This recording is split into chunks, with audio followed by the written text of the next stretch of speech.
నమస్తే అండి. నా పేరు డాక్టర్ భవ్య బాయన, కన్సల్టెంట్ సర్జికల్ ఆంకాలజిస్ట్, శ్రీ పూజ మల్టీ స్పెషాలిటీ హాస్పిటల్, హబ్సిగూడ.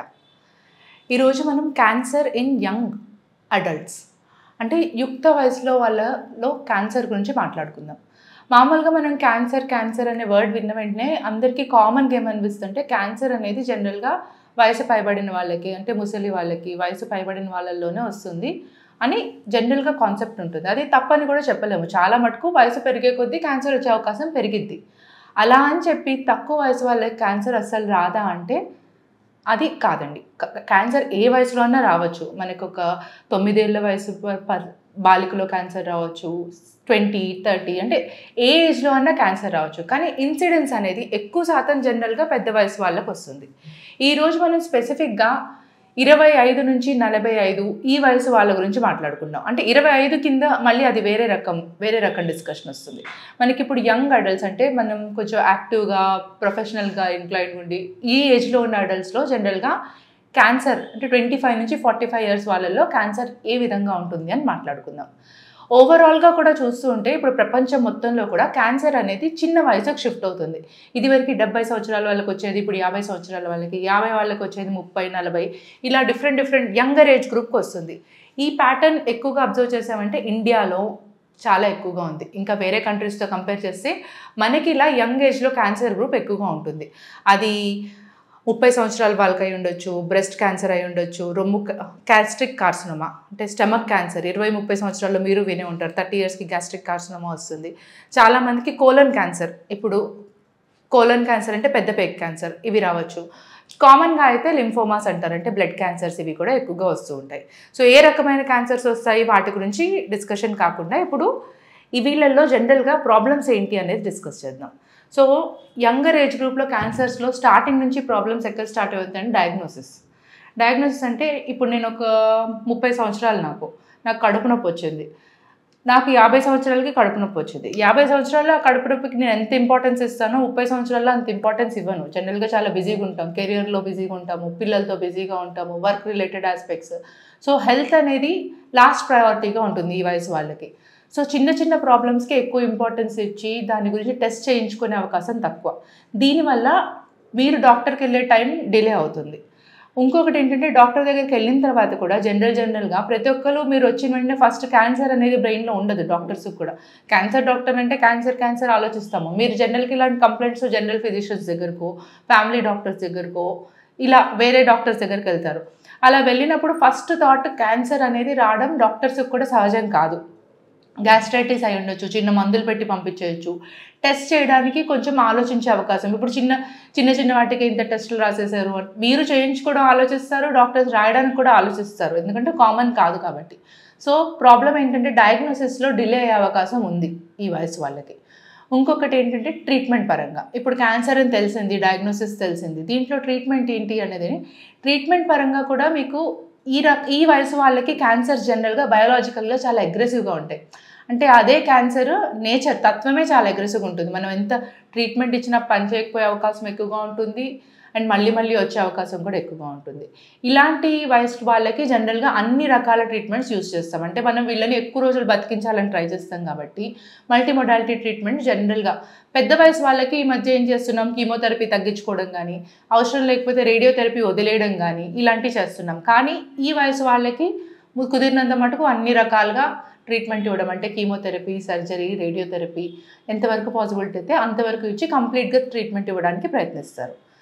ఇంకొక ట్రీట్మెంట్ పరంగా వచ్చే వేరియేషన్ ఏంటి అంటే ట్రీట్మెంట్ ఇచ్చే ముందు మనం చాలా ఆలోచించాలి. ట్రీట్మెంట్లో ఏం మందులు ఇస్తామో అనేది ఆలోచించాలి. వీళ్ళు బతికే ఇప్పుడు సర్వైవర్ ట్రీట్మెంట్ వల్ల క్యాన్సర్ వల్ల క్యూర్ అయిపోయి మీరు బతికే ఏజ్ చాలా ఎక్కువ ఉంటుంది. 70 ఇయర్స్ వాళ్ళకి ట్రీట్మెంట్ ఇచ్చామనుకోండి, వాళ్ళు ఇంకో 10 ఇయర్స్ 20 ఇయర్స్ బతుకుతారనుకోండి. 30 ఇయర్స్ వాళ్ళకి ట్రీట్మెంట్ ఇచ్చామంటే ఆ సేమ్ పర్సన్ మీకు 70 అంటే 40-50 ఇయర్స్ ఇంకా బతకచ్చు. అలా బతికినప్పుడు మనం ఇచ్చే మందుల వల్ల కూడా క్యాన్సర్ వచ్చే అవకాశం ఉంటుంది. సో ఆ మందులు ఏంటి అని చూసుకొని ఆ మందులు అవాయిడ్ చేయాలి. ఈ ప్రాబ్లమ్స్ పాకు పెద్ద వయసు వాళ్ళకి ట్రీట్ చేసేటప్పుడు ఈ విషయాల గురించి ఆలోచించాల్సిన అవసరం ఉండదు. అండ్ వీళ్ళల్లో సెకండ్ టైం క్యాన్సర్ వచ్చే అవకాశం ఎక్కువ కాలం సర్వైవ్ అవుతారు కాబట్టి న్యాచురల్గా మళ్ళీ వచ్చే అవకాశం కూడా ఎక్కువగా ఉంటుంది. ఇవన్నీ కూడా దృష్టిలో పెట్టుకొని ట్రీట్మెంట్ ఇవ్వాల్సి వస్తుంది. ఇంకొక మెయిన్ ఏంటంటే చైల్డ్ బేరింగ్. సో ఈ వయసు వాళ్ళకి ఈ కాలంలో చూస్తే 35 చాలామంది 35 తర్వాతే పిల్లల్ని కంటున్నారు కాబట్టి చైల్డ్ బేరింగ్ అనేది ఫినిష్ ఉండకపోవచ్చు. అప్పటి వరకే మీకు పిల్లలు ఆల్రెడీ పుట్టేశారు, అదే అయితే గుడ్, వెల్ అండ్ గుడ్. లేదు పిల్లలు పుట్టలేదు, మీకు ఇంకా ఫైనాన్షియల్గా ఇంకా పిల్లల్ని ప్లాన్ చేస్తున్నారు, చైల్డ్ బేరింగ్ ఏజ్ గ్రూప్లో ఉన్నారు, ఇంకా పిల్లలు కావాలనుకుంటున్నారు అంటే దాని గురించి కూడా ట్రీట్మెంట్ ముందే డిస్కస్ చేయాలి.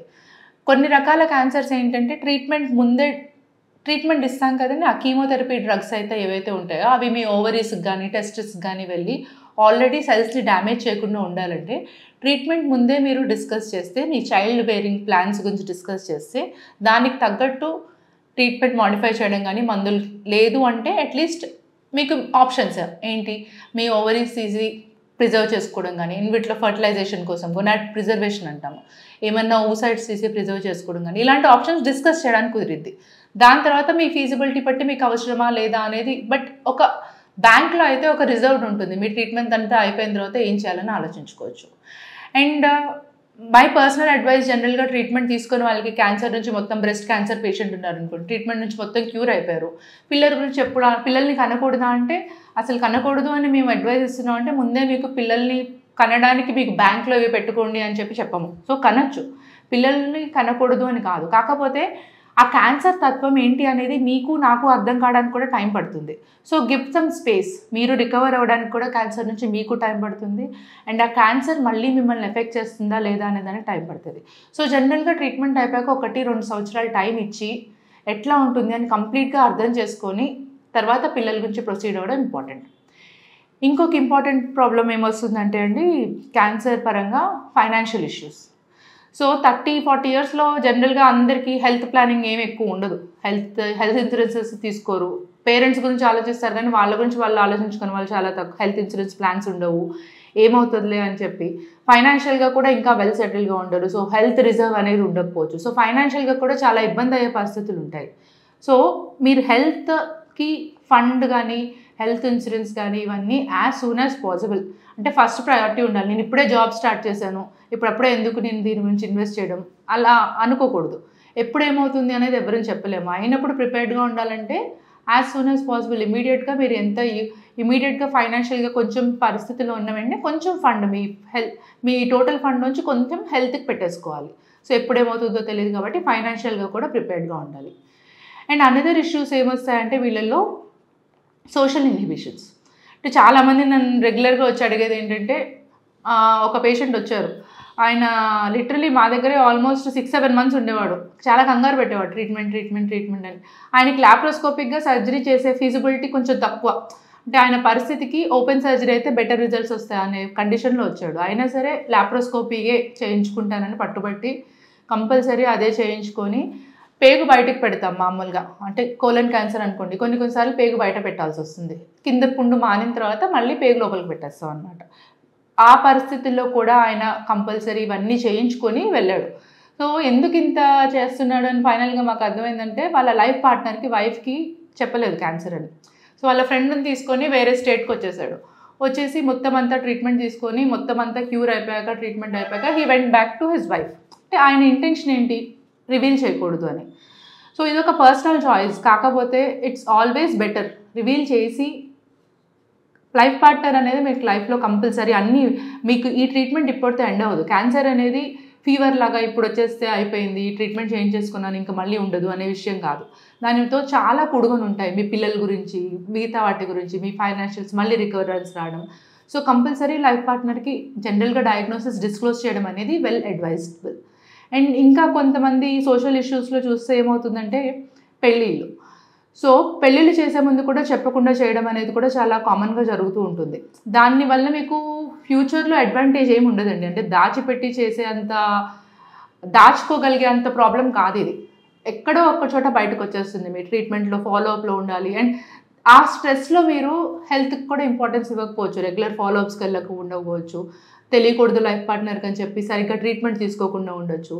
సో సోషల్ డిస్క్రిమినేషన్ చేయకూడదు అనేది మిగతా వాళ్ళకి చెప్పగలిగేది. సో జనరల్గా చాలా క్యాన్సర్స్ ఉంటాయి, థైరాయిడ్ క్యాన్సర్లు అలాంటి. క్యాన్సర్ అనే వర్డ్ అంటాం కానీ వాళ్ళంతా భయంకరమైన లైఫ్ స్టైల్ ఏమి ఉండదు వాళ్ళకి, they will be fine, long life ఉంటుంది, ఏమీ ఇష్యూస్ ఉండవు.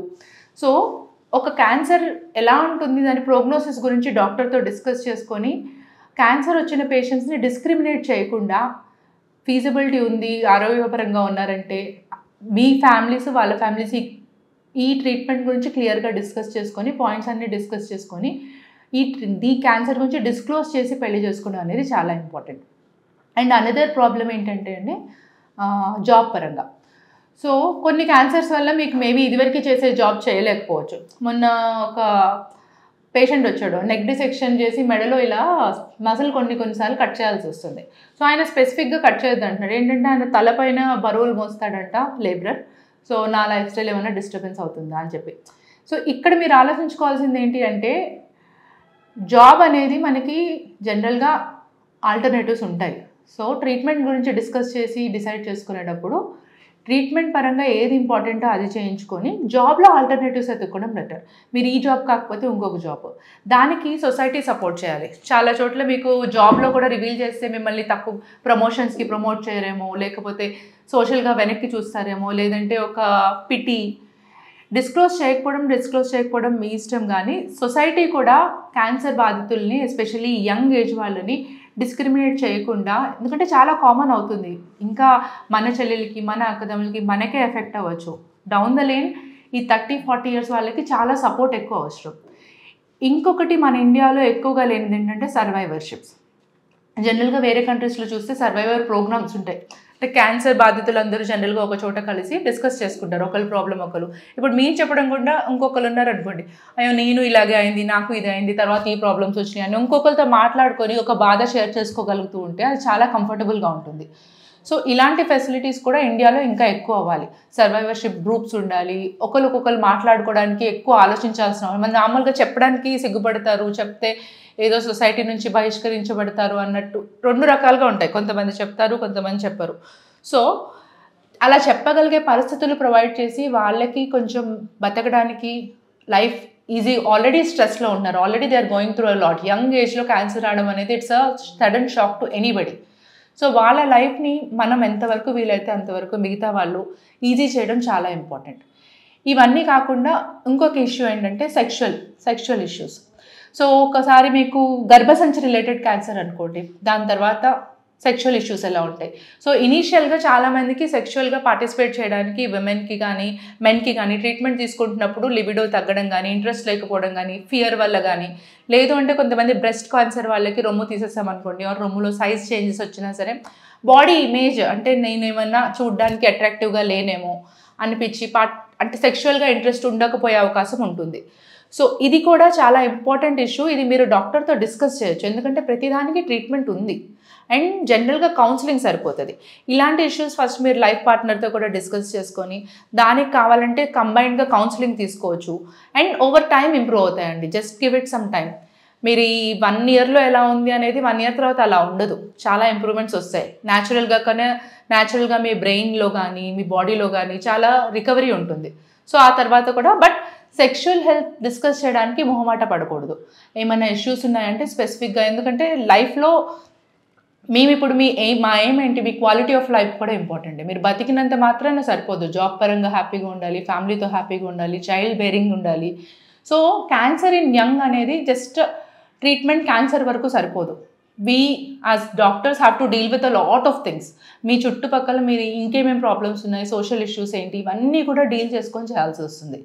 మీరు కానీ యంగ్ క్యాన్సర్ సర్వైవర్ అయి ఉంటే మీరు ఇంకేమైనా డిస్కస్ చేసి మిగతా వాళ్ళకి ఏమన్నా సజెషన్స్ ఇవ్వాలనుకున్నా, ఆర్ మీరు యంగ్ క్యాన్సర్తో బాధపడుతున్నారు, ఇంకేమైనా డౌట్స్ ఉన్నాయన్నా ప్లీజ్ కామెంట్ సెక్షన్లో మెన్షన్ చేయండి, ఇంకా కొంచెం డీటెయిల్గా డిస్కస్ చేద్దాం.